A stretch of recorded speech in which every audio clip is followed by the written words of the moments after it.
Car accident के बाद doctor के दिमाग में ये बात बैठ गई कि मेरी याददाश्त तो चली गई है, लेकिन मुझे बहुत साफ साफ याद है कि कौन कौन सी औरतें मुझे मिलने आई थी। वह देश का एक मशहूर न्यूरोलॉजिस्ट है, फिर भी उसे पूरा यकीन है कि मैंने कोई बहुत जरूरी बात भूल रखी है। सच कहूं तो वह अपनी बात को हर हाल में सही साबित करने में माहिर है। अस्पताल में रहते हुए मैं उन सभी लोगों से मिल चुका था जिनसे मुझे मिलना चाहिए था। अगर सच में कोई बहुत जरूरी इंसान होता तो वह अब तक मुझसे मिलने क्यों नहीं आया? हाँ, मुझे तो सभी जरूरी लोग याद हैं। फिर यह याददाश्त वाली कहानी क्या है? मेरी छोटी बहन के जाने के बाद अचानक सूट पहने एक औरत अस्पताल के कमरे में आ गई। सूट पहने औरत, मैं अभी अस्पताल में हूँ, क्या तुम मुझसे मिलने जाओगी? वह मरा या नहीं? अगर नहीं मरा तो मुझे परेशान मत करो। मिस्टर गु, आप जाग गए हैं, क्या आप मुझे पहचान नहीं रहे? मैं लिक्सू हूँ, प्रेसिडेंट सन की असिस्टेंट। प्रेसिडेंट सन? आपको कुछ भी याद नहीं? गुचैन, प्रेसिडेंट सन बहुत बिजी हैं, ये याददाश्त खोने का नाटक बंद कीजिए। चाहे आप खुद को फांसी लगाने की धमकी ही क्यों न दें, इससे कुछ नहीं बदलेगा। उसकी इन अजीब बातों को सुनकर मैं पूरी तरह उलझ गया। मुझे अभी तक समझ नहीं आ रहा था कि क्या हो रहा है, लेकिन उसका रवैया मुझे बहुत असहज कर रहा था। खासकर उसके चेहरे पर दिख रही घृणा देखकर मेरे मन में भी एक अजीब सी नापसंदगी पैदा हो गई। रुको, तुमने क्या कहा? 6 साल? आईने में चेहरा मेरा ही था, बिल्कुल वही, लेकिन मेरी यादों से ज्यादा परिपक्व, और उस पर एक गहरी उदासी की छाप थी। क्या सच में लिक्सू जो कह रही थी वह सही हो सकता है? क्या सच में 6 साल बीत चुके हैं और मैं सच में शादीशुदा हूं? क्योंकि मेरी यादें तो 18 साल की उम्र पर ही रुक जाती हैं, यानी जब मैं अभी अभी यूनिवर्सिटी में दाखिल हुआ था। उस समय मैं चुपके से एक सीनियर स्टूडेंट को पसंद करता था, शायद उसका नाम सोमू यान था। वह यूनिवर्सिटी में मेरी सीनियर थी, लेकिन उम्र में मुझसे 2 साल छोटी थी, और अब मैं उसी से शादी कर चुका हूँ। लिक्सू के कहने के अनुसार मैंने 22 साल की उम्र में सोमुयान से शादी की थी, एक ऐसी जल्दी में हुई शादी जिसमें किसी तरह की भावनात्मक नींव ही नहीं थी। शादी के बाद मुझे पता चला कि सोम युयान का दिल मेरा नहीं है, बल्कि वह जेंगचोट नाम के आदमी के बहुत करीब है। और मैं, जिसे उसका प्यार नहीं मिला, सोमुयन का ध्यान खींचने के लिए तरह तरह के अजीब तरीके अपनाने लगा। लेकिन इससे मुझे सिर्फ सोमुयन की बढ़ती हुई नफरत ही मिली। आखिरकार मैं इस हद तक गिर गया कि सोमुयन को जेंगचोट से दूर रखने के लिए खुदकुशी की धमकी देने लगा। अगर तुम जेंगचोट से दूर नहीं रही तो मैं यहीं तुम्हारे सामने मर जाऊंगा। तो जाओ, जल्दी मर जाओ, मुझे छुट्टी मिल जाएगी। प्यार में मरने की धमकी देना मेरे स्वभाव जैसा बिल्कुल नहीं था। उस समय का मैं तो ऐसे लोगों से सबसे ज्यादा नफरत करता था जो प्यार में अंधे हो जाते हैं। जब तक मैं यह सब समझ पाता, तब तक मैं हमारे अपार्टमेंट के मास्टर बेडरूम में पहुंच चुका था। डॉक्टर ने कहा था कि मुझे कुछ सीरियस नहीं है, इसलिए लिक्सू मुझे सीधे यहाँ ले आई। गुचन, प्रेसिडेंट सू बहुत बिजी हैं, उन्हें अपने छोटे छोटे ड्रामों से परेशान करना बंद कीजिए, ठीक है? इस विशाल विला को देखकर मेरे अंदर का सारा गुस्सा गायब हो गया। मैं इस बेहिसाब लग्जरी को देखकर पूरी तरह हैरान रह गया था। सिर्फ ड्रेसिंग रूम ही मेरे पुराने अपार्टमेंट से कई गुना बड़ा था। भले ही मुझे पता था कि मेरी सोमुयान से शादी को 5 साल हो चुके हैं, लेकिन मेरे लिए यह पहली बार था जब मैं उसके चेहरे को इतने करीब से देख रहा था। मानना पड़ेगा, वह यूं ही मेरी जवानी की देवी नहीं थी। उसका चेहरा देखते ही मेरा मूड अपने आप बेहतर हो गया। गुचन, अब क्या कर रहे हो? अरे, जब से तुम घर आई हो मैंने एक शब्द भी नहीं कहा। आमतौर पर तो जैसे ही मैं दरवाजा पार करता हूं तुम बोलना शुरू कर देते हो। क्या आज नई चाल चल रहे हो? मैं थोड़ा हैरान हुआ। क्या मैं सोमुयान से शादी के बाद इतना चिपकू बन गया था? मैं अभी काम से बहुत थकी हुई हूँ, मेरे पास तुम्हारे ड्रामे के लिए समय नहीं है। गुचन, जंगछूट के खिलाफ कुछ करने की कोशिश मत करना, चाहे तुम खुदकुशी की धमकी दो, इससे कुछ नहीं बदलेगा। लिक्सू ने जो हमारी कहानी बताई थी वह काफी साफ थी। सीधी बात यह थी कि मैं सोम युयान से प्यार करता हूँ और सोम युयान जेंग चोत से प्यार करती है, और मैं इस प्रेम कहानी का मजाक बनकर सिर्फ जेंग चोत से झगड़ा करता रहता था, जिससे सोमुयान की नाराजगी और बढ़ती जाती थी। ये खुदकुशी की कोशिश भी इसलिए थी क्योंकि मैं जेंग चोत को मिलने वाले उसके ध्यान से जलता था, इसलिए मैंने चुपके से उसकी कंपनी पर हमला किया और उनके कलाकारों की रेपुटेशन खराब कर दी। इस समय मेरा दिमाग पूरी तरह उलझा हुआ था। आखिर मैंने पिछले कुछ सालों की यादें खो दी थी। मुझे सच में समझ नहीं आ रहा था कि मैं इतना बदल कैसे गया। 18 साल की उम्र में मैं उन लोगों को सबसे ज्यादा नीचा समझता था जो प्यार में अंधे हो जाते हैं, और अब मैं एक औरत के लिए मरने तक को तैयार हो गया था। तुम क्या कर रहे हो? सोमयुंत, मुझे मत छुओ, शांत रहो, मेरे साथ नखरे मत करो। उसका मुझसे ऐसे बात करना मुझे बिल्कुल पसंद नहीं आया। यहां तक कि उसका वही चेहरा जिसके लिए मैं सालों से दीवाना था, अब अपना आकर्षण खोने लगा था। सोमयंत, मैं तुम्हारा पति हूं, सही, लेकिन अस्पताल से लौटने के बाद तुमने मेरे लिए एक भी अच्छा शब्द नहीं कहा। उल्टा मुझ पर गुस्से से आरोप लगा रही हो। किस हक से? क्योंकि तुमने खुद ही यह सब किया है। उसकी पकड़ कमजोर थी, लेकिन उसने ठीक मेरे घाव पर पकड़ लिया। दर्द से मेरा चेहरा बिगड़ गया, फिर भी मैंने खुद को चिल्लाने से रोक लिया। इस बार जाने देता हूं, लेकिन आगे कभी भी खुदकुशी की धमकी देकर मुझे डराने की कोशिश मत करना। अगली सुबह जब मैं उठा तो सोमन इवेंट मेरे पास नहीं थी। मैंने जो पहले कपड़े मिले पहन लिए और नीचे चला गया। नीचे पहुंचते ही मैंने उसे डाइनिंग टेबल पर ब्रेकफास्ट करते देखा। गुड मॉर्निंग मिस्टर गू, आप जाग गए? आइए, ब्रेकफास्ट कर लीजिए। ये सिर्फ ब्रेकफास्ट था, लेकिन उसकी शान देखकर कोई भी दंग रह जाए। आखिर कौन आदमी सुबह उठते ही ऐसा खाना खाता है? यहां तक कि ड्यूरियन भी था। ये यंग मास्टर जैन ने खास तौर पर भिजवाया है, ये उनका फेवरेट फ्रूट है, इसे एयरप्लेन से मंगाया गया है। छोड़ो, मुझे भूख नहीं है, तुम लोग खा लो। गुटेंग, बस भी करो। क्या हुआ? क्या मुझे डूरियन न खाने से तुम्हें समस्या है? तुम सिर्फ इसलिए नहीं खा रहे क्योंकि ये जंगचूत ने भेजा है ना? तुम ये जलन वाला चेहरा कब छोड़ोगे? मैं जंगचूत से जलता हूँ। सच कहूं तो मुझे खुद नहीं पता कि 27 साल का मेरा रूप सोमन न्यूयांत के सामने कैसा था। लेकिन चाहे जो हो, हम पति पत्नी हैं। और उसे तो ये तक नहीं पता कि मुझे डूरियन से एलर्जी है। मैडम, यंग मास्टर जीन आ गए हैं। यान, क्या मैं आपको परेशान कर रहा हूँ? बस एक नजर डालते ही मुझे समझ आ गया कि वह जेंग जुओत था। मैं सोमुयान का पति हूँ, मिस्टर गू। लेकिन घर का नौकर मुझे सिर्फ मिस्टर गू कहकर बुलाता है, जबकि उसे यंग मास्टर जान कहकर बुलाता है। यंग मास्टर जान, आप आ गए। इसमें कोई हैरानी नहीं कि 27 साल वाला मेरा रूप जंगचूट से इतना चिढ़ता था। मैं और सोमुयान एक बिल्कुल सही पति पत्नी है, लेकिन फिर भी मैं उस साफ दिखने वाली पसंद का मुकाबला कभी नहीं कर पाया जो वह दूसरे आदमी के लिए दिखाती है। मिस्टर गू, मैंने सुना है कि आपने कल अपनी नस काट ली थी। अब आप ठीक हैं? हुम्फ, मुझे तुम्हारी दया की जरूरत नहीं। यान, अगर मैं चला जाऊं तो शायद बेहतर होगा। लगता है मिस्टर गू मुझे देखकर खुश नहीं है। मुझे नहीं पता कि 27 साल वाला मैं उनके सामने कैसा बर्ताव करता था, लेकिन आज का 18 साल वाला मैं सोमू यान को बिल्कुल पसंद नहीं करता। इसलिए मुझे अपनी नाराजगी दबाने या चुप रहने की कोई जरूरत नहीं है। तुम्हें पता था और फिर भी यहां आ गए। सच में तुम बहुत परेशान करने वाले हो। कुटिंग, बस करो, तमाशा मत करो। वह तुरंत जांग जुओट का बचाव करने लगी। उसे देखकर मेरे मन में जो छवि थी वह फिर टूट गई। शुरू में जब मुझे पता चला कि मैं उस लड़की से शादी कर चुका हूं जिसे मैं कभी देवी की तरह पसंद करता था, तो थोड़ा उत्साहित हुआ था। लेकिन अब यह सब देखकर लग रहा था कि सोमुयन इतनी खास भी नहीं है। युयन, मैं खास तुम्हें अपनी सेलिब्रेशन पार्टी में बुलाने आया हूँ। गुडशेंग, उम्मीद है तुम मना नहीं करोगे। सच कहूं तो मैं जाना नहीं चाहता था, लेकिन जेंग चुओत की आंखों में छिपी हुई तिरस्कार और चुनौती देखकर अचानक मेरे अंदर बेवकूफी भरा मन हुआ कि मैं हाँ कह दूं। ठीक है, आखिर मैं युयान का पति हूं, मुझे उसके साथ जाना ही चाहिए। उन्हें देखते ही समझ आ गया कि 27 साल वाला मैं आखिर क्यों टूट गया होगा। हर दिन लोगों की फुसफुसाहटें सुनते रहना किसी को भी पागल कर सकता है। उस समय मैं सच में सोमुयन से बहुत प्यार करता रहा होऊंगा, तभी तो उस रोज रोज के अपमान में उसने जीने से ही हार मान ली होगी। देखो उसे, कोने में अकेला खड़ा है, लेकिन उसे क्या फर्क पड़ता है। जब तक वह यान के साथ रह सके, वह तो घुटनों के बल भी बैठ जाएगा। मैं मरा नहीं हूं, फिर मैं उसके सामने क्यों झुकूं? बस करो तुम दोनों। वे लोग खुलकर मेरा मजाक उड़ा रहे थे। न केवल सोमुयन ने मेरी मदद नहीं की, बल्कि वह भी हमें एक साथ डांटने लगी। साफ था कि मैं यहाँ स्वागत के लायक नहीं था। लगता है मैं यहाँ स्वागत के लायक नहीं हूं। मैं अब आपको परेशान नहीं करूंगा। अलविदा। मैंने साफ देखा कि उसने मेरी तरफ पीठ कर ली। क्या जेंग चोत ने सच में उसे इतना गुस्से में ला दिया? उन लोगों की तीखी आवाजें मुझे बेहद परेशान कर रही थीं, इसलिए मैं दिमाग शांत करने के लिए स्विमिंग पूल की तरफ चला गया। लेकिन थोड़ी ही देर बाद जेंग चोत भी वहां आ गया। मिस्टर गू, सच में आप मुझे प्रभावित करते हैं। आखिर तुम चाहते क्या हो? मैं तुमसे बहुत नफरत करता हूँ। तुम्हें डर नहीं लगता कि मैं तुम्हें यहाँ से धक्का दे दूं?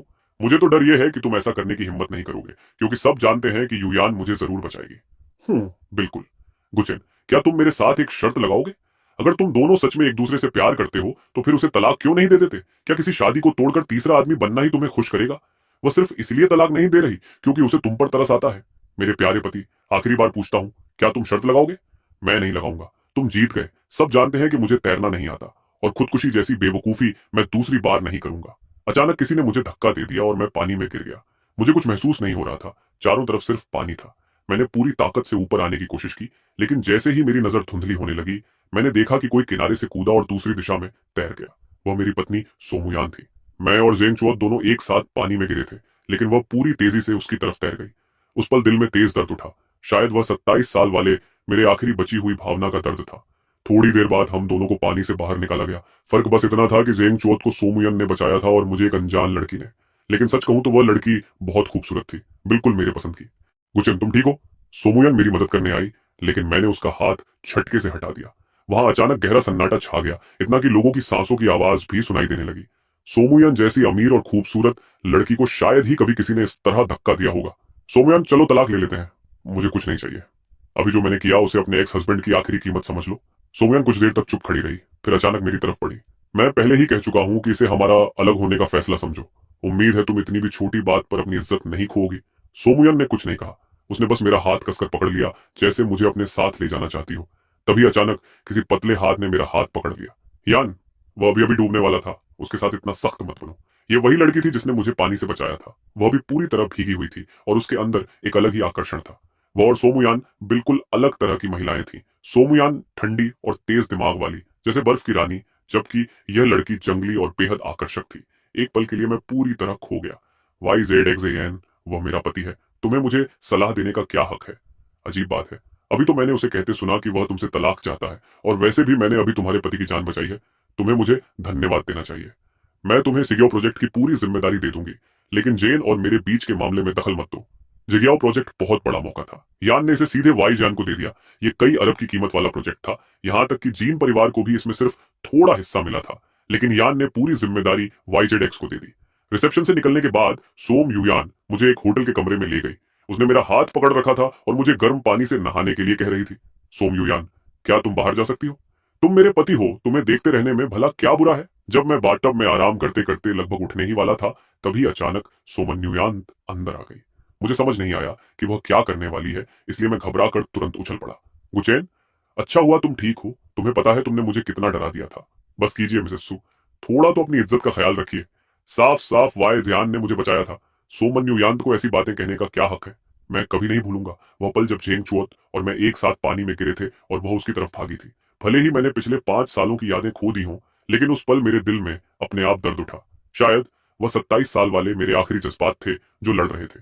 वह जानती थी कि मुझे तैरना नहीं आता, फिर भी उसने पहले जेंग चुओ को बचाया। अगर यक्सांतन नहीं होती तो मैं शायद मर ही गया होता। इतनी कम समय में 2 बार मौत के करीब जाना, जिस लड़की के लिए मैं इतने सालों से दिल में लगाव रखता था, अब वह मुझे बिल्कुल भी महसूस नहीं होती। इसके लिए मैं ही जिम्मेदार हूँ। मैं वादा करती हूँ कि ऐसा दोबारा नहीं होगा, ठीक है? कोई फर्क नहीं पड़ता। तलाक के बाद तुम जिसे चाहो बचाना, मुझे कोई मतलब नहीं। मुझे पता है तुम गुस्से में हो, लेकिन बात वैसी नहीं है जैसी तुम सोच रहे हो। और जहां तक तलाक की बात है, मैं राजी नहीं हूँ। तुम्हारे राजी ना होने से क्या फर्क पड़ता है सोमनुयांत? मैं कह रहा हूँ कि यह तलाक होगा, बस होगा। सोमनुयांत थोड़ी परेशान दिख रही थी, लेकिन उसे पता था कि मुझे गुस्सा होने का पूरा हक है, इसलिए उसने मुझसे बहस नहीं की। कमरे में आने के बाद उसने मुझे फिर से कसकर पकड़ लिया और छोड़ने को तैयार नहीं हुई। थोड़ा सो जाओ, सुबह इस बारे में बात करेंगे। ठीक है सोमनवंत, मुझे छोड़ो। मुझे मजबूर मत करो कि मैं ताकत इस्तेमाल करूं। मुझे नहीं पता कि 27 साल वाला मैं कितना दयनीय था, लेकिन इतना सब होने के बाद भी वह सोचती है कि वह मुझे मना लेगी। अगर तुम्हें नींद नहीं आ रही तो कुछ और कर लेते हैं। नहीं, क्या मैंने तुम्हें चोट पहुंचा दी? उस पल उसकी आंखों में घबराहट देखकर मुझे एक पल को लगा कि शायद उसे सच में मेरी परवाह है, लेकिन मैंने तुरंत उस भ्रम को दिमाग से निकाल दिया। जो औरत यह तक नहीं सोचती कि मैं जिंदा रहूंगा या मर जाऊंगा, वह मेरी चोटों की परवाह कैसे करेगी? कहां दर्द हो रहा है, जल्दी बताओ। अचानक सोमन लुयन ने मेरे कसकर बंद हाथ को देखकर हैरानी से देखा। उसे हमेशा लगता था कि मैं नाटक कर रहा हूं, उसने कभी नहीं सोचा था कि यह सच भी हो सकता है। गुचन, तो ये सब सच था? अब खुश हो? तुम्हें यह सब करने की इजाजत किसने दी? क्या तुम्हें अब भी मेरी परवाह है? अभी कुछ देर पहले तुम मुझे डूबते हुए देख रही थी और कुछ नहीं किया। मेरी बात सुनकर उसके चेहरे पर चोट जैसा भाव आया। मैंने उसकी काली आंखों की पुतलियां हल्की सिकुड़ती हुई देखी। अभी मत हिलो, मैं डॉक्टर को बुलाती हूँ। थोड़ी देर बाद जेंगचुओ डॉक्टर के साथ आ गया। उसने पूछा, गुचेन, तुम ठीक हो? डॉक्टर ने कहा, उसे कुछ नहीं हुआ, तुम घर जाकर आराम करो, यहाँ तुम्हारी जरूरत नहीं है। चेंगचुओ बोला, लेकिन मुझे बुरा लग रहा है। आखिर मेरी वजह से ही तुम लगभग मिस्टर चिन को डूबने दे रहे थे। हूफ, क्या शानदार अभिनय है। तुम अपना रोल बहुत अच्छे से निभाते हो। अफसोस उस समय मैंने रिकॉर्ड नहीं किया, नहीं तो अगर सोमन युयान सुन लेती कि तुमने मुझे अभी क्या कहा, तो पता नहीं वो क्या सोचती। गुचेन, चुप रहो। अच्छा आराम करो। अगर समय मिला तो मैं कल फिर मिलने आऊंगा। चले जाओ। और अगर हो सके तो तलाक के कागज भी साथ ले आना। अगर तुम नहीं बनवाओगे तो मैं वकील से बनवा लूंगा। तुम्हारी दौलत इतनी बड़ी है कि अगर तुम खुद करोगे तो झंझट कम होगा और तुम्हें यह भी नहीं लगेगा कि मुझे तुम्हारी संपत्ति चाहिए। गुचन, मैं तलाक नहीं दूंगी, ये बात दिमाग से निकाल दो। मैंने अपना फोन उठाया और पहले अपनी जन्मतिथि से पासवर्ड डालने की कोशिश की, लेकिन फोन नहीं खुला। फिर मैंने कुछ और नंबर आजमाए जो मैं अक्सर इस्तेमाल करता हूं, फिर भी नहीं खुला। आखिर में मैंने सोमनु यांत की जन्मतिथि डाली और फोन तुरंत खुल गया। मेरे मुंह से कड़वी हंसी निकल गई और मैंने तुरंत पासवर्ड बदलकर अपनी जन्मतिथि रख दी। अगले दिन मैंने उसका इंतजार नहीं किया और सीधे एक सैंड को फोन किया। हेलो, मैं गुचन बोल रहा हूँ, क्या तुम मेरे साथ एक ड्रिंक के लिए मिल सकती हो? आप मुझसे क्यों मिलना चाहते हैं मिस्टर गू? मैं तुम्हारा शुक्रिया अदा करना चाहता हूँ। आखिर कल तुमने मेरी जान बचाई थी। ठीक है, पास वाले कैफे में मिलते हैं। मैं अभी आ रही हूँ। ठीक है, मैं भी आता हूँ। बुरा नहीं मिस्टर गू, आप अब भी समय के पाबंद हो। मैं खास तौर पर तुम्हारा धन्यवाद करने आया हूँ। आखिर तुमने मेरी जान बचाई थी। जो चाहो ऑन ऑर्डर कर लो। मुझे लगता है तुम पहले से बहुत अलग हो गए हो। अच्छा, कैसे? मैं नहीं चाहता था कि लोगों को पता चले कि मैंने अपनी याददाश्त खो दी है, और मुझे यह भी नहीं पता कि मेरा और एक्सेंट का रिश्ता क्या है। कल की स्थिति देखकर तो यही लगता है कि हम ज्यादा करीब नहीं है। शायद कल के डर की वजह से। गुचन, तुम्हें क्या हो गया है? हम सालों से एक दूसरे को जानते हैं। अगर कुछ है तो मुझसे कह सकते हो। गुचन, तुम बिल्कुल पहले जैसे नहीं रहे। जब से तुम अस्पताल से लौटे हो तुम पूरी तरह बदल गए हो। ये सब सोमन्युयांत की वजह से है। तुम भी देख सकती हो कि मैं बदल गया हूं, लेकिन उसे कुछ नजर नहीं आता। ये शादी अब बिल्कुल बेकार हो चुकी है। गुचन, क्या तुम सच में युयान से तलाक लेना चाहते हो? कल जो हुआ उसके बाद क्या तुम्हें नहीं लगता कि यह तलाक के लिए काफी वजह है? पहले तुम उसके लिए पागल थे। मुझे कभी नहीं लगा था कि तुम सच में तलाक की बात करोगे। जब तुम और सोमू शादी कर रहे थे तब तुम हर समय उसके साथ ही रहते थे। वह जहां जाती तुम वहीं होते। कोई भी औरत उसके पास आती तो तुम्हें बर्दाश्त नहीं होता था, और जेन चुअत की तो बात ही अलग है। क्या मैं सच में इतना पागल था मिस वाई? इतना भी मत बढ़ा चढ़ाकर कहो, लेकिन हाँ, तुम बहुत ज्यादा अधिकार जताने वाले थे और तुम्हारे अंदर आत्मविश्वास भी बहुत कम था। फिर भी भले ही युयान तुम्हें तुच्छ समझती दिखती थी, उसने कभी सच में तुम्हें छोड़ने का फैसला नहीं किया। शादी के बाद तुमने अपने सारे पुराने दोस्तों से मिलना छोड़ दिया, खासकर लड़कियों से। आखिर हम यूनिवर्सिटी के दोस्त थे, हमने बहुत कुछ साथ झेला था। भले ही मेरा इजहार मोहब्बत सफल नहीं हुआ, लेकिन हमारी दोस्ती तो बची थी। और तुमने अचानक सब रिश्ते तोड़ दिए। अगर ऐसा है तो इसका मतलब तुम मुझे बहुत अच्छी तरह जानती हो। उसे मुझे इतने विस्तार से बताते सुनकर मेरी आंखें चमक उठी। मैंने अपनी याददाश्त खो दी है और मुझे मौजूदा हालात की ठीक से समझ नहीं है, लेकिन उसके साथ बात करना शायद सब समझने का सबसे आसान तरीका होगा। मैं नहीं चाहता कि सोमन युयान को पता चले कि मैंने अपनी याददाश्त खो दी है, वरना चीजें बहुत जटिल हो जाएंगी। समय तेजी से गुजरता गया। भले ही मैंने ये बात साफ साफ नहीं कही थी, फिर भी वाई जेड एक्स को शायद समझ आ गया था कि मैं किसी परेशानी में हूं। उसने मुझसे ज्यादा सवाल नहीं किए, बस पिछले 2 सालों में मेरी हालत कैसी रही वह सब बताती रही। यह सुनकर मैं थोड़ा भावुक हो गया। मैं यकीन ही नहीं कर पा रहा था कि 27 साल की उम्र में मैं किसी से इतना प्यार कर सकता था। तभी किसी ने कहा, अरे ये तो गुचैन है, वह भाईजान के साथ क्या कर रहा है? मुझे याद है मैंने तुमसे कहा था कि मुझे पसंद नहीं कि तुम उसके इतने करीब रहो। मैंने जवाब दिया, हम तलाक लेने वाले हैं, इसलिए मैं क्या करता हूं ये तुमसे बिल्कुल भी जुड़ा नहीं है। कल तुमने मेरे पति को बचाया था और उसके लिए मैं तुम्हें प्रोजेक्ट 11 दे चुकी हूँ। ये तुम्हारा धन्यवाद है, इसलिए तुम्हें उससे अकेले मिलने की जरूरत नहीं। मैंने अपने बगल में रखे सोफे के हैंडल को कसकर पकड़ लिया। ऐसा लगा जैसे ये बात मैंने पहले भी कहीं सुनी थी। अचानक मैंने सिर उठाकर उसकी तरफ देखा। मेरी आंखें पूरी तरह लाल हो चुकी थी। मुझे याद आ गया। मेरे दिमाग में एक साफ तस्वीर उभरी। सोमनुयांत, मैं बस बाहर थोड़ी देर के लिए जा रहा हूँ। उसने उस दिन मुझसे कहा था, क्या यह तुम्हारा मामला है? उस दिन वह काम के लिए बाहर गया था और देर से लौटा था। मैंने पूछा था वह कहाँ था, और उसने मुझे उसी तरह छिड़कर जवाब दिया था। और अब मैं उसके ही शब्द उसी को लौटा रहा था। मैं जेंग चुओत से मिला था, लेकिन जैसा तुम सोच रहे हो वैसा कुछ नहीं है। हमारे परिवार कई सालों से एक दूसरे को जानते हैं, इसलिए कुछ बिजनेस संबंध होना स्वाभाविक है। लेकिन मैं उससे अपने संपर्क कम कर रही हूँ। चाहो तो यकीन कर लो। मैंने कहा, बस करो, इतना प्यार दिखाने का नाटक मत करो। अगर तुम्हें कल की घटना के कारण अपराध बोध है और तुम हमारी शादी बचाना चाहती हो तो इसकी कोई जरूरत नहीं है।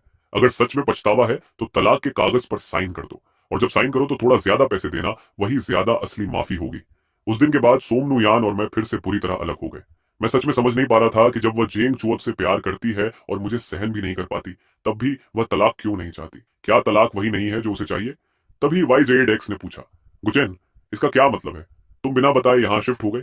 मैंने कहा, हम तलाक लेने वाले हैं, इसलिए एक साथ रहना ठीक नहीं। जल्दी से तलाक के कागज तैयार करो। मैं अभी अपना सामान खोल ही रहा था कि दरवाजे पर दस्तक हुई।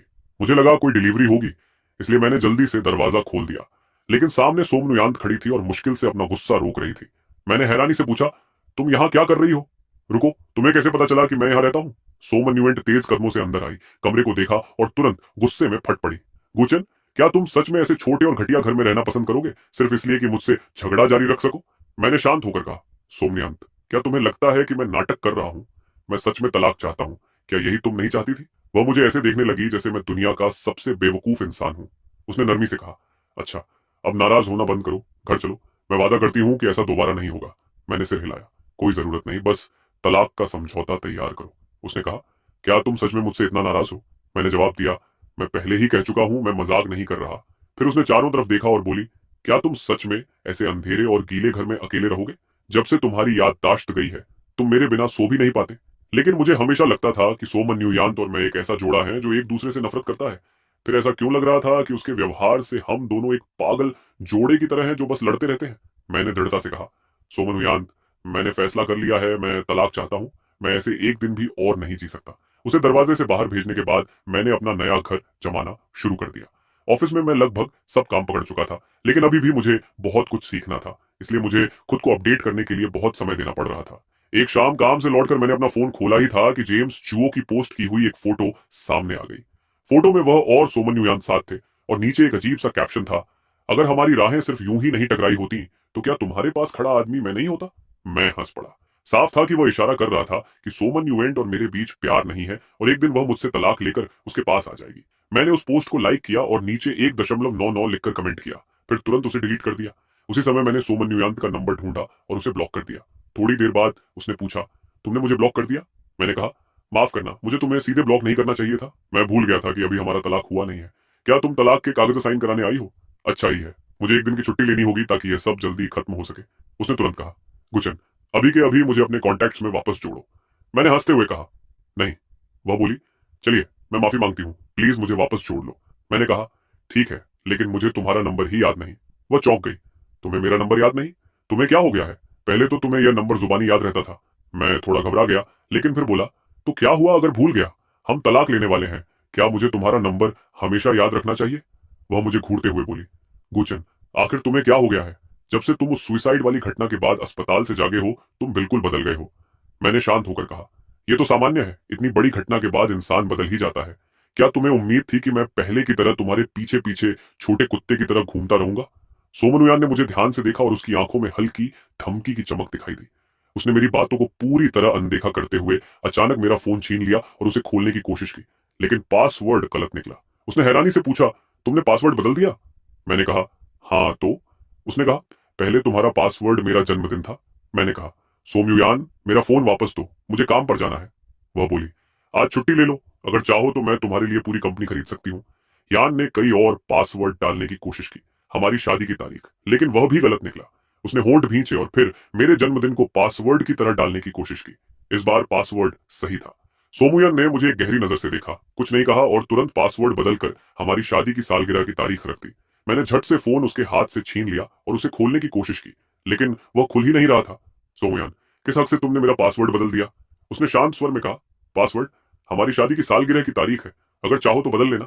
यह सुनते ही मैं कुछ पल के लिए जड़ हो गया। शादी की सालगिरह? मैंने अपनी याददाश्त खो दी है। उसके बारे में मेरी सारी यादें बस कई साल पहले के एक सीक्रेट क्रश तक ही सीमित है। अब जब मुझे उसका असली और नफरत भरा स्वभाव दिख चुका है, तो उसका खूबसूरत चेहरा, उसका आकर्षक शरीर और उसकी अपार दौलत भी मुझे बिल्कुल प्रभावित नहीं करती। मैं क्यों ऐसे बेकार के विवरण याद रखने की कोशिश करूंगा? उसने अचानक पूछा, तुम्हारी याददाश्त तो चली गई है ना? तुम बस भूल गए हो। ऐसा नहीं कि तुम मुझसे प्यार नहीं करते। जब तुम्हें सब याद आ जाएगा तब तुम तलाक नहीं चाहोगे। उसकी यह बात सुनकर मेरे अंदर घिन और डर दोनों पैदा हो गए। अगर मेरी याददाश्त सच में वापस आ गई तो क्या मैं फिर से वही दयनीय 27 साल वाला गुचैन बन जाऊंगा? वह रूप बहुत ही बेकार और कमजोर था, इसलिए बेहतर है कि मुझे कभी कुछ याद ही ना आए। तभी उसने पूछा, गुचैन, तुम कब से यहाँ हो? रुको, तुम्हें मेरे कमरे की चाबी कैसे मिली? मैंने शांत होकर कहा, मैंने मकान मालिक से संपर्क किया और यह अपार्टमेंट खरीद लिया। अब चाबी मुझे दो, मैं कल यहाँ शिफ्ट हो जाऊंगा।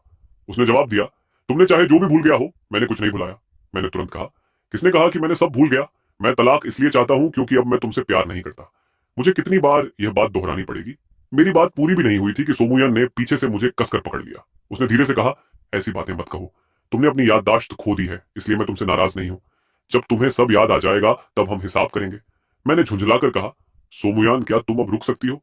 तुम मुझसे बिल्कुल प्यार नहीं करती, तुम मेरे साथ इतनी बुरी हो, फिर मैं तुम्हारे साथ क्यों रहूं? उसने जवाब दिया, तो क्या हुआ अगर तुमने याददाश्त खो दी है? तुम पहले भी हमेशा मुझसे दूर जाना चाहते थे, हम बस हर समय झगड़ते रहते थे। फिर उसने समझाते हुए कहा, गुचन, मैंने तुम्हें पहले भी सब बताया है।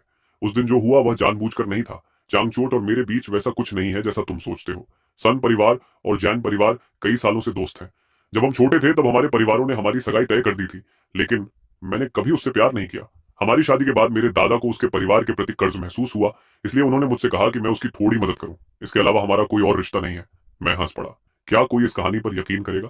तुम्हारे लिए उसकी जान मेरी जान से ज्यादा कीमती है। वह कुछ देर चुप रही और फिर बोली, तुम अभी भी उसी बात से नाराज हो? उस समय मुझे नहीं पता था कि तुम अपनी याददाश्त खो चुके हो। मुझे तुरंत सब समझा देना चाहिए था। मुझे उसकी कोई सफाई सुनने की इच्छा नहीं थी, लेकिन सोमुयन ने मुझे जाने नहीं दिया और बोलती रही, उस दिन मैंने सुना कि कोई पानी में गिर गया है। मेरा पहला ख्याल यही था कि तुम ठीक हो या नहीं। सबने कहा कि वह जेंगचोत है, इसलिए मैं उसे बचाने के लिए कूद गई। मुझे बिल्कुल उम्मीद नहीं थी कि तुम भी पानी में गिर गए थे। कुछ ही वाक्यों में उसने पूरी जिम्मेदारी खुद से हटा दी।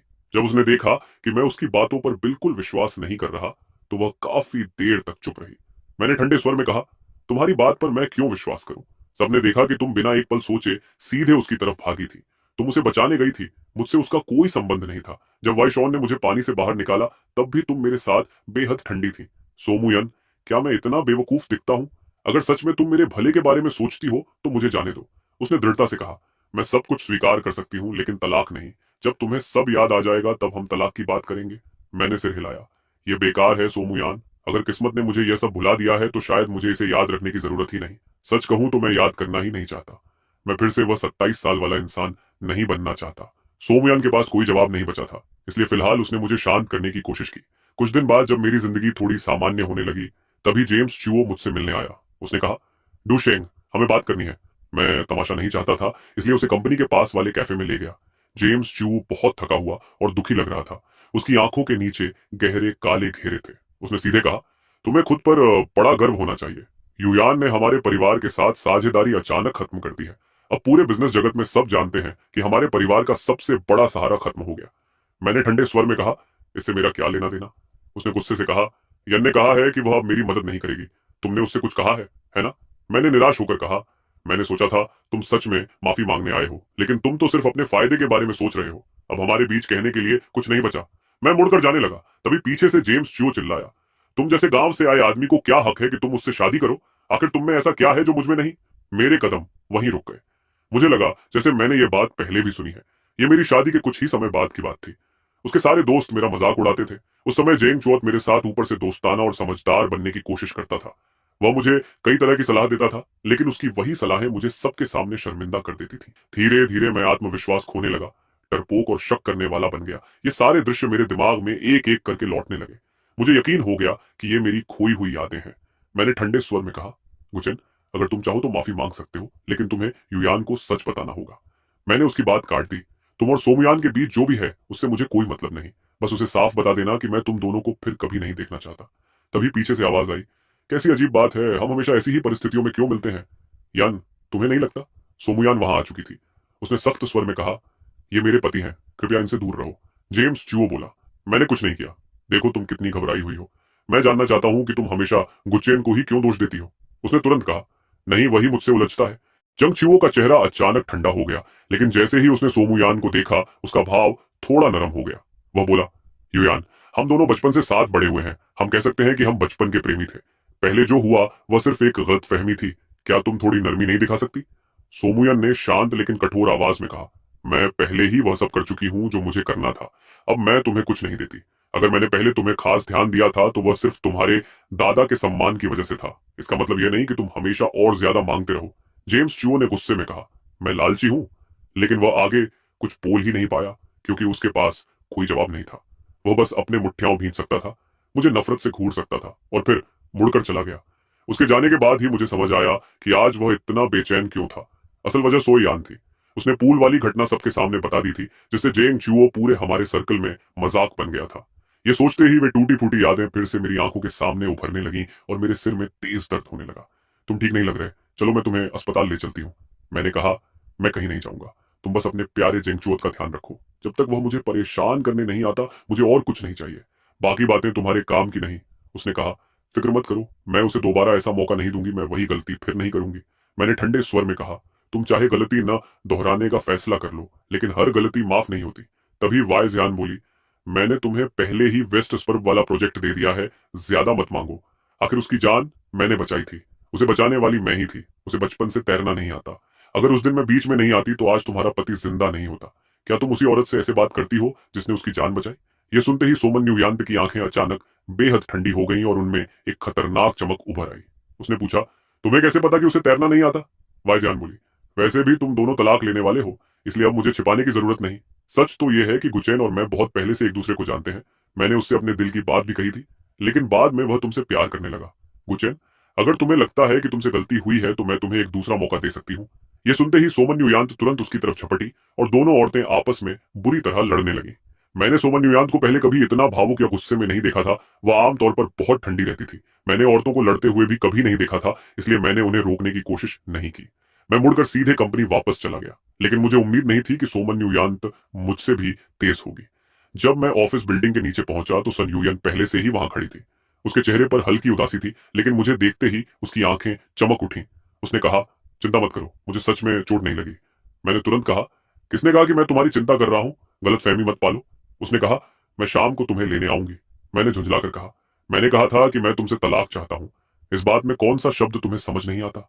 उसने शांत होकर कहा, अभी तुम्हें याददाश्त नहीं है, इसलिए तुम मेरे लिए अपने असली जज्बात भूल गए हो। जब तुम्हें सब याद आ जाएगा, सब ठीक हो जाएगा। मैंने कहा, और मैं अपनी याददाश्त वापस क्यों पाना चाहूंगा? सिर्फ इसलिए कि तुम कहती हो कि तुम्हारा और जंगचोट का कुछ नहीं था, या इसलिए कि अगर मुझे सब याद आ गया तो मैं फिर पहले जैसा बेबस और कमजोर बन जाऊंगा? उसने धीरे से कहा, मैं ऐसा नहीं सोचती। उसे देखकर अचानक मुझे एक अजीब सी बेबसी महसूस हुई। मैंने कहा, सोमयुयान, शादी के बारे में मेरी हमेशा एक कल्पना थी। मैं सोचता था कि मैं किसी दयालु और अच्छी औरत से शादी करूंगा, लेकिन मैंने कभी नहीं सोचा था कि मेरी पत्नी ऐसी होगी। और मान लो कि सच में तुम्हारा और जेंगचो का कुछ नहीं है, तब भी तुमने एक पत्नी के तौर पर अपने फर्ज कभी पूरे नहीं किए, इसलिए इस शादी को जारी रखने की मेरे पास कोई वजह नहीं है। चलो तलाक लेते हैं। मैंने जो कुछ भी दिल में था एक ही सांस में कह दिया, और वह सब दिल से निकला था। उस पल मुझे लगा जैसे सोमुयान की आंखों में कुछ टूट गया हो। मैं बिना उसकी तरफ देखे मुड़ गया। उस दिन के बाद मैंने सोमुयान के बारे में कोई खबर सुनने से इनकार कर दिया। इस दुनिया में लोग हमेशा ताकतवर की चापलूसी करते हैं और कमजोर को दबाते हैं। जब उन्हें हमारी हालत का पता चला तो वे मुझसे तरह तरह की बातें निकालने की कोशिश करने लगे। कुछ लोग मेरा पक्ष लेने का नाटक करने लगे, लेकिन मैंने सबको अनदेखा किया और अपने काम में लग गया, उस दिन का इंतजार करते हुए जब सोमुयान आखिरकार तलाक के लिए मान जाएगी। शाम को काम खत्म होने का समय हुआ तो मैं थोड़ा खिंचकर उठा। मैंने सोचा कि वाइस यान को डिनर पर बुलाकर उसका ठीक से धन्यवाद करूं, लेकिन जैसे ही मैं कंपनी के बड़े गेट से बाहर निकलने वाला था, मैंने बाहर एक काली लग्जरी कार खड़ी देखी। आसपास मेरे सहकर्मी धीरे धीरे फुसफुसा रहे थे और मुझे अजीब नजरों से देख रहे थे। मैंने मन ही मन गाली दी और बिना इधर उधर देखे आगे बढ़ गया। सन यूयन तुरंत मेरे पास आ गई। गुचेन, तुम आ गए? मैंने कहा, क्या तुम तलाक के कागज लेकर आई हो? उसने सवाल का जवाब नहीं दिया और जेब से कार की चाबी निकाल ली। देखो, तुम्हें पसंद है? ये नया हमर मॉडल है। मैंने तुरंत कहा, मुझे पसंद नहीं। मैंने ऐसा कहा जरूर, लेकिन सच ये था कि चाबी देखते ही अंदर कहीं हल्की सी प्रतिक्रिया हुई। सोमुयान ने मुझे जबरदस्ती कार में बैठाया और रात होने तक ड्राइव करती रही। जब मुझे ठीक से होश आया तो मैं एक रेस्टोरेंट में बैठा था। उसने कहा, मेरे साथ डिनर करो। मैंने कहा, अगर मैं तुम्हारे साथ डिनर करूं तो क्या तुम तलाक मान लोगी? सोमुयान काफी देर तक चुप रही, फिर बोली, अगर तुम मेरे साथ डिनर नहीं करोगे तो मैं तलाक नहीं दूंगी। मैंने कहा, यह तुमने खुद कहा है। डिनर बहुत शानदार था, जैसे हर चीज बहुत ध्यान से तैयार की गई हो।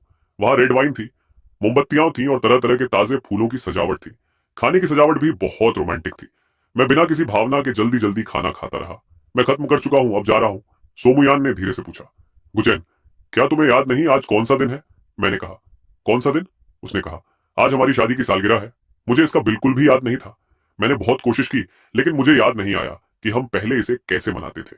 मैंने कहा, अच्छा है, इसे हमारा आखिरी डिनर समझ लेते हैं। मैं समझ सकता था कि वह चीजों को ठीक करना चाहती है, लेकिन सच में मुझे नहीं लगता था कि इस शादी में बचाने जैसा कुछ है। माफी जैसा कुछ बुदबुदाकर मैं बाथरूम की तरफ चला गया। आईने में खुद को देखते हुए मैंने खुद से कहा कि अब पीछे नहीं हटना। जब मैं शांत होकर वापस लौटने वाला था, तभी मैंने सोन युयान को अपनी तरफ आते देखा। उसने कहा, चाहे जो हो, प्लीज मुझे याद करने की कोशिश करो। मैंने झुंझलाकर कहा, सोमुयान, मुझे छोड़ो।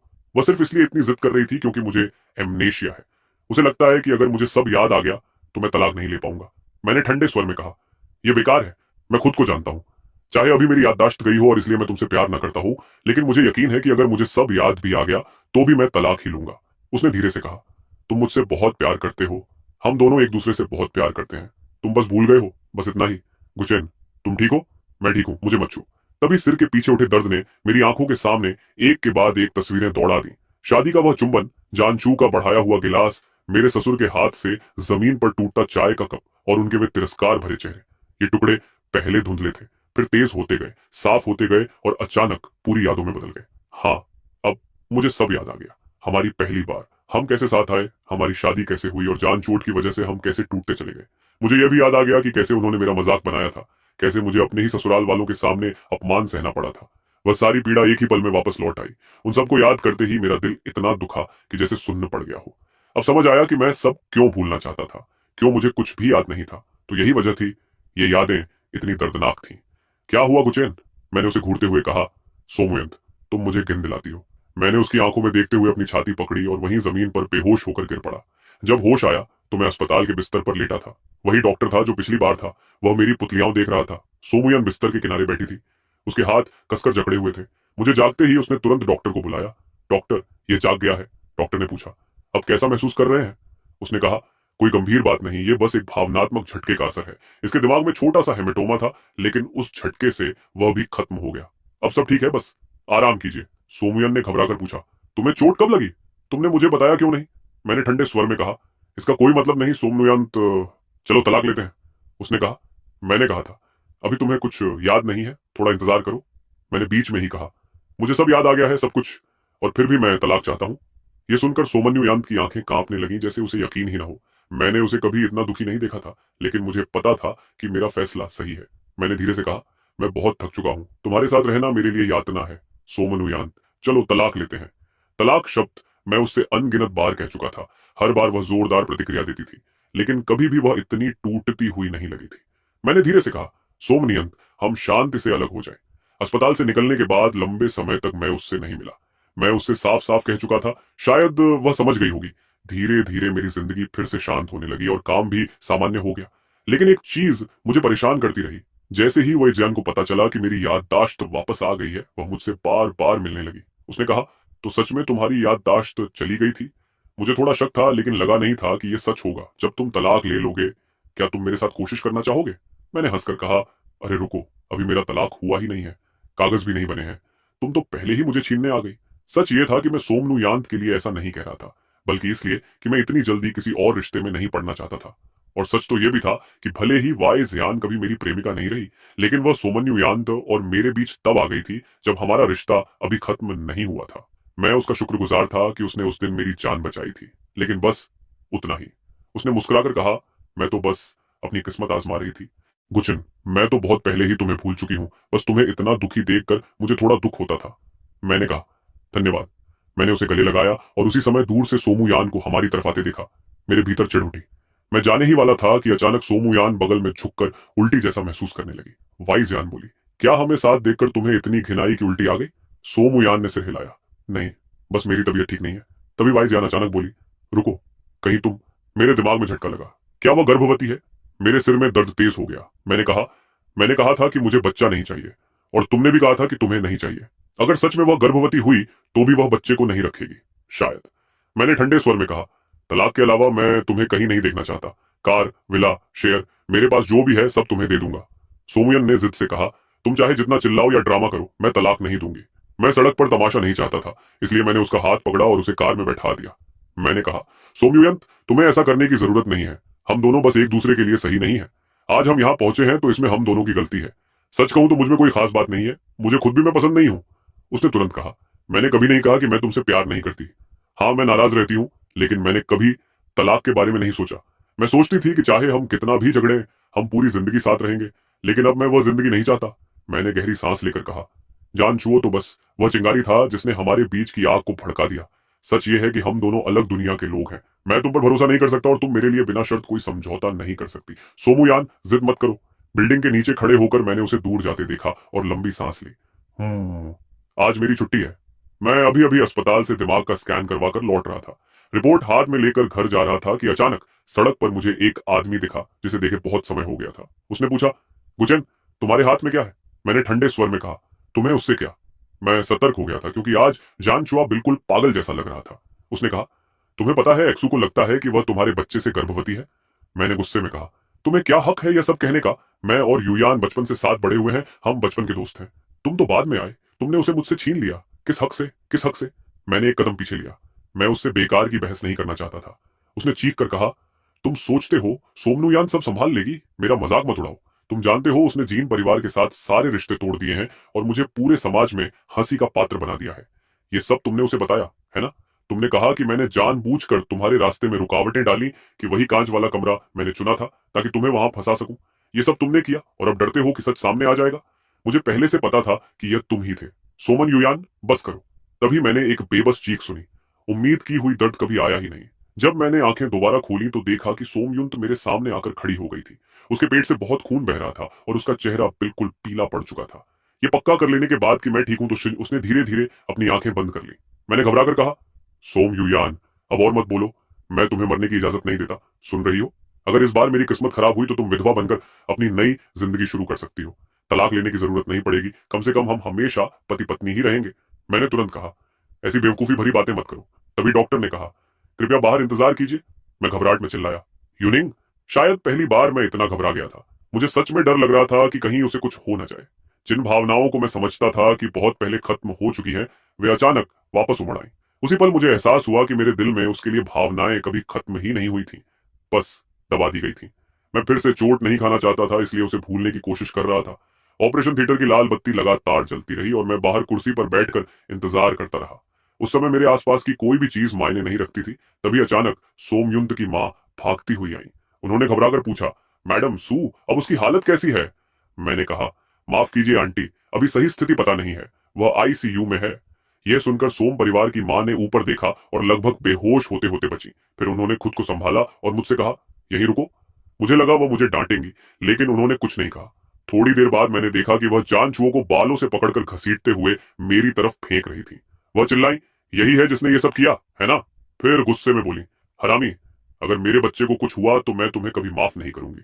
जान छुओ बोला, मादाम, ये सब गुचेन की गलती है। अगर उसकी वजह से ये सब न होता तो यूयान कभी घायल नहीं होती। वह और भी गुस्से में बोली, तुम सोचते हो मैं तुम्हें ऐसे ही जाने दूंगी? गुचेन मेरा दामाद है, अगर तुम उसे नुकसान पहुंचाओगे तो मैं तुम्हें भी नहीं छोड़ूंगी। मैं हैरान रह गया, क्योंकि मैं हमेशा सोचता था कि वह मुझे पसंद नहीं करती। जान छुओ बोला, मडाम, पहले तो आप मुझे बहुत पसंद करती थी। उन्होंने ठंडे स्वर में कहा, क्योंकि पहले मैं अंधी थी। तुमने जो कुछ किया है मुझे सब पता है। तुम्हारे दादा के सम्मान में हमने कुछ नहीं कहा, लेकिन मुझे उम्मीद नहीं थी कि तुम और भी नीचे गिर जाओगे। अगर यूयान को कुछ हुआ तो तुम्हें जिंदगी में एक पल की भी शांति नहीं मिलेगी। अगर उसे जरा भी नुकसान हुआ तो मैं पूरे जान परिवार को उसके साथ दफना दूंगी। उनकी बातें मैं लगभग सुन ही नहीं रहा था। मेरी नजर सिर्फ ऑपरेशन थिएटर के दरवाजे पर थी और मैं बस यही दुआ कर रहा था कि सोमुयान बच जाए। अचानक ऑपरेशन थिएटर की लाइट बंद हो गई और मेरी आंखों में उम्मीद चमक उठी। डॉक्टर बाहर आए और हम दोनों एक साथ उनके पास दौड़े।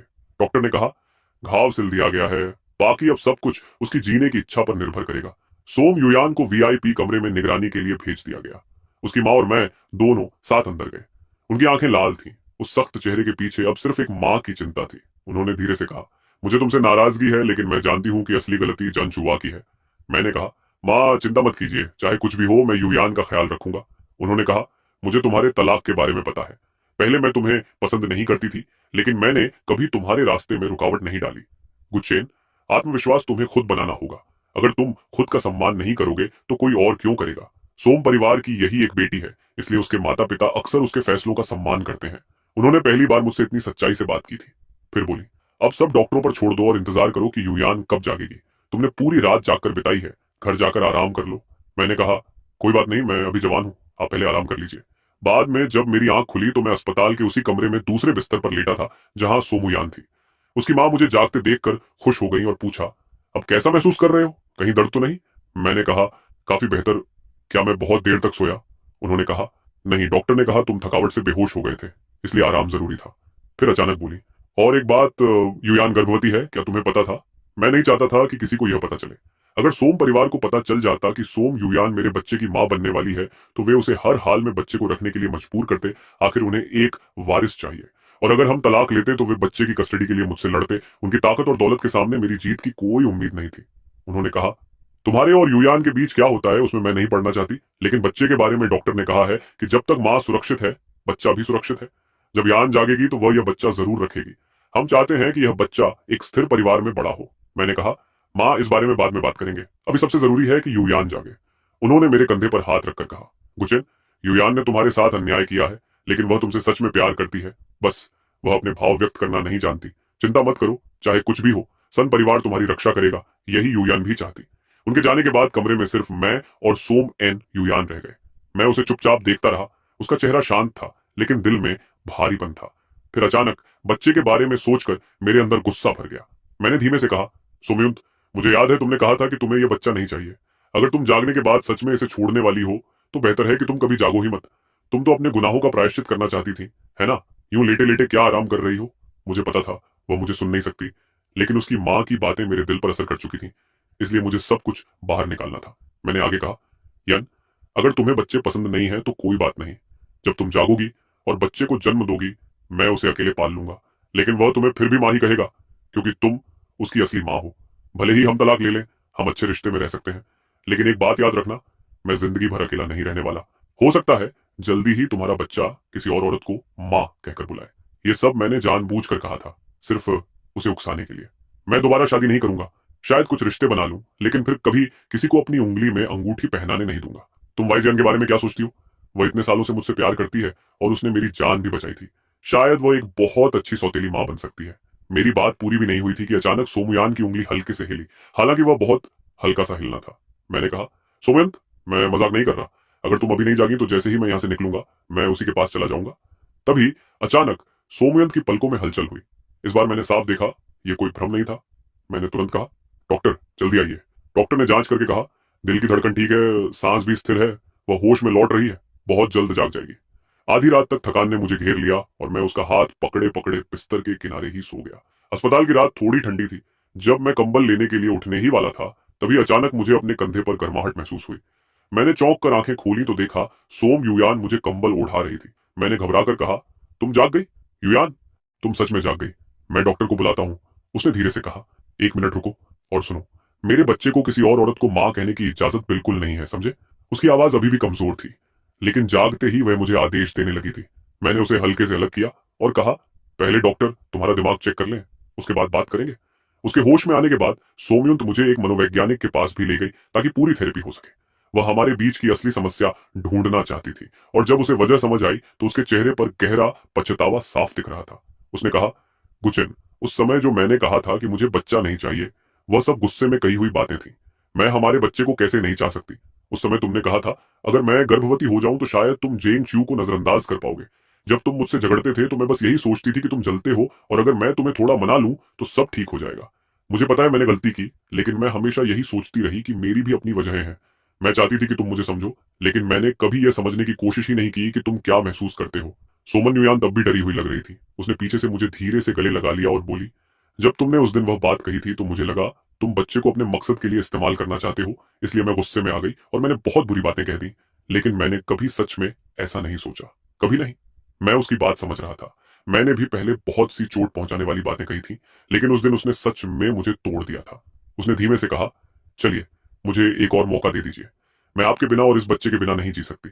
अगर आगे चलकर हमारे बीच कुछ भी नहीं बदला और आप फिर भी मुझे छोड़ना चाहेंगे तो मैं आपको दोष नहीं दूंगी, लेकिन हम एक दूसरे से इतना प्यार करते थे, मैं ये सब ऐसे खत्म नहीं होने दे सकती। उसकी हर बात सच थी। हमारे बीच बहुत बड़े बड़े गलत फहमियां थी, लेकिन उन गलत फहमियों के बावजूद जो दर्द मैंने महसूस किया था वह भी सच्चा था। मैंने भी बहुत सहा था। उसने कहा, हम दोनों दो कांटेदार साई की तरह हैं, लेकिन मैं अपने कांटे समेटने को तैयार हूं, बस हम अलग मत हो। मैं उस समय पूरी तरह उलझ गया था और तुरंत कोई जवाब नहीं दे पाया। सोमयुंत ने भी जोर नहीं दिया, वह बस चुपचाप मेरा ख्याल रखती रही। इतना कि मुझे उसका ध्यान महसूस हो, लेकिन इतना भी नहीं कि मैं दबाव महसूस करूं। वह समझ गई थी कि मैं अभी अभी इस सब से बाहर आया हूं। मैंने उससे कहा कि वह मुझ पर इतना ध्यान न दे और अपनी गर्भावस्था का ख्याल रखे, लेकिन वह बस हाँ कहती और फिर भी हर छोटी बड़ी चीज में मेरा ख्याल रखती रहती। उस समय मुझे लगा कि वह ऐसा सिर्फ बच्चे को एक पूरा परिवार देने के लिए कर रही है, लेकिन बाद में मुझे पता चला कि हमारे इस विवाह में सिर्फ मैं ही चालाक नहीं था, वह भी उतनी ही सोच समझ कर चलती थी। शादी के बाद मैं हमेशा असुरक्षित महसूस करता था, और उसी वजह से मैंने बहुत सी ऐसी हरकतें की जो उसे पसंद नहीं थी। इस बार मैंने उससे साफ कह दिया, सोमयंत, हमारा रिश्ता बहुत असंतुलित था। हम साथ सिर्फ इसलिए आए क्योंकि उस रात हम दोनों नशे में थे। उस समय मैं मानसिक रूप से चीजों को ठीक से संभाल नहीं पाया, इसलिए अगर मैंने तलाक मांगा तो वह सिर्फ तुम्हारी गलती नहीं थी, मेरी भी उतनी ही जिम्मेदारी है। उसने तुरंत कहा, गुचन, मैंने कभी किसी दूसरे आदमी के बारे में सोचा तक नहीं। मैं तुम्हें बहुत समय से पसंद करती थी, बस मुझे सही समय नहीं मिला तुम्हें बताने का। तुम सोचते हो कि उस रात सब एक हादसा था, लेकिन सोचो, मैं चाहे कितनी भी नशे में होती, किसी ऐसे आदमी को अपने पास रहने ही नहीं देती जो मुझे पसंद ना हो। मैं चौंक गया और पूछा, क्या मतलब? उस रात तुम नशे में नहीं थी? उसने हल्की मुस्कान के साथ कहा, नशे में तो तुम थे, इतने कि किसी को पहचान भी नहीं पा रहे थे। मैं बस थोड़ा सा नशे में थी, लेकिन मुझे सब याद था। सच कहूं तो उस रात फायदा मैंने ही उठाया था। यह सुनते ही मेरे दिल का बोझ जैसे अचानक हल्का हो गया। मैंने कहा, सोम्यंत, अगर ऐसा था तो तुमने पहले क्यों नहीं बताया? मैं तो हमेशा सोचता रहा कि मैंने तुम्हारा फायदा उठाया था। उसने धीरे से कहा, उस समय मैं सिर्फ 20 साल की थी। मुझे डर था कि तुम मुझे ठुकरा दोगे, इसलिए मैंने ऐसा तरीका चुना, लेकिन अब मैं वैसी नहीं हूं। मैंने हंसते हुए कहा, अगर तुमने पहले बता दिया होता तो मेरा हीन भावना वाला कॉम्प्लेक्स कभी इतना बड़ा नहीं बनता और मैं इतनी बेवकूफियां भी नहीं करता। उसने भी सिर झुकाकर कहा, मैं भी उतनी ही बेवकूफ थी। मैं तुमसे प्यार करती थी, लेकिन हमेशा ऐसा दिखाती रही जैसे मुझे कोई फर्क नहीं पड़ता, सिर्फ इसलिए कि तुम मेरे पीछे घूमते रहो। मुझे पता था कि तुम्हें जेंग चुअत बिल्कुल पसंद नहीं, फिर भी मैं जानबूझकर उसे बढ़ा चढ़ाकर दिखाती रही। अगर तुमने अपनी याददाश्त नहीं खोई होती तो शायद मुझे कभी एहसास ही नहीं होता कि मैं कितनी गलत थी। उस दिन हम दोनों ने घंटों बात की और अपने अतीत की सारी उलझने एक एक करके सुलझाई। पता ही नहीं चला कब कई महीने गुजर गए। अब उसका पेट गोल हो चुका था। मैंने पीछे से उसे गले लगाया। अचानक उसने सिर उठाया और अपने होंठ मेरे होंठों पर रख दिए। मैंने कुछ नहीं कहा, बस उस पल को महसूस करता रहा। पता नहीं कितना समय बीत गया, फिर धीरे धीरे उसने खुद को अलग कर लिया। मेरे गाल थोड़ा गर्म हो गए थे और तभी मैंने उसे अपने कान के पास धीमी आवाज में मुझसे विनती करते हुए सुना, चाहे जो हो, हम तलाक न लें, ठीक है? ये सुनते ही मैं अचानक हंस पड़ा। मैंने सोचा था कि इतने गहरे और रोमांटिक पल के बाद वह कम से कम माहौल के हिसाब से कुछ और कहेगी, लेकिन मुझे बिल्कुल उम्मीद नहीं थी कि वह बस यही चाहेगी कि हम तलाक न लें। मुझे हंसते देखकर सोमुयान थोड़ा नाराज हो गई, लेकिन उसने खुलकर कुछ नहीं कहा। वो बस हल्के से मुझे गुदगुदाने लगी और बोली, हंसना बंद करो, पहले मेरे सवाल का जवाब दो। मैंने हल्के से कहा, हम ठीक है। फिर मैंने खुद ही कहा, नहीं रहने दो, तुम्हें जवाब देने की जरूरत नहीं है, ऐसे ही ठीक है। हमारे बीच की सारी गलतफहमियां भले ही दूर हो चुकी थीं, लेकिन फिर से शुरुआत करना आसान नहीं था, खासकर हमारे जैसे जोड़े के लिए जिसने इतने उतार चढ़ाव देखे थे। हम उस मुकाम तक नहीं पहुंचे थे जहां से वापस लौटना नामुमकिन हो, लेकिन घाव अभी भी मौजूद थे। भरोसा फिर से बनाना आसान नहीं होता, उसमें बहुत समय लगता है। लेकिन बच्चे की खातिर मैं थोड़ा नरम हो गया था, क्योंकि सोमूयान सच में बहुत कुछ सह रही थी। ये गर्भावस्था उसे बेहद थका देती थी और उसे बहुत तकलीफ भी देती थी। फिर भी वह हमेशा मजबूत बनी रही, और यह देखकर मुझे उसके लिए थोड़ा दुख भी होता था। समय तेजी से बीत गया और जल्द ही बच्चा पैदा हो गया। मैंने अपने मन को पहले से तैयार कर लिया था। अगर सोमूयान एक अच्छी मां साबित हुई तो मुझे खुशी होगी, लेकिन अगर वह वैसी नहीं निकली तो मैं बिना हिचकिचाए उसे छोड़ भी सकता था। लेकिन जैसा मैंने सोचा था, सोमूयान ने मुझे कभी निराश नहीं किया। उस दिन जब उसने बच्चे को सुला दिया, वह मुड़ी और कमरे की ओर जाने लगी। तभी उसने मुझे दरवाजे के फ्रेम से टिके खड़े देखा। मैं मुस्कुराते हुए उसे देख रहा था। उसने पूछा, क्या हुआ? मैंने कहा, कुछ नहीं, बस बहुत समय हो गया तुम्हें उस ठंडे चेहरे वाले अंदाजे में देखे हुए। उसने हल्की नाराजगी से कहा, वह मेरा अंधेरा अतीत था, क्या तुम अब उसके बारे में बात करना बंद कर सकते हो? मैंने हंसते हुए कहा, क्यों? मुझे तो तुम्हारा वही पुराना ठंडा अंदाज ज्यादा पसंद था। सोच रहा हूं अगर उसी चेहरे के साथ तुम बच्चे की डायपर बदल रही होगी तो कैसा लगेगा। सोमूयान समझ गई कि मैं उसे चिढ़ा रहा हूं। उसने मुंह बना लिया और मेरे पीछे पीछे कमरे तक आ गई। जैसे ही वह पूरे वजन के साथ मुझ पर झपटी, मैंने उसे कहते सुना, चाहे जो हो, मेरी ट्रायल पीरियड तो खत्म हो गई। मैंने हंसते हुए कहा, ट्रायल पीरियड खत्म हो गई? वह बोली, हाँ, लेकिन अब कंफर्मेशन पीरियड शुरू होगी। मैंने पूछा, और ये कंफर्मेशन पीरियड कितने समय की होगी? उसने हल्की मुस्कान के साथ कहा, तुम्हारे इतने शानदार परफॉर्मेंस को देखते हुए मान लो कि पूरी जिंदगी के लिए।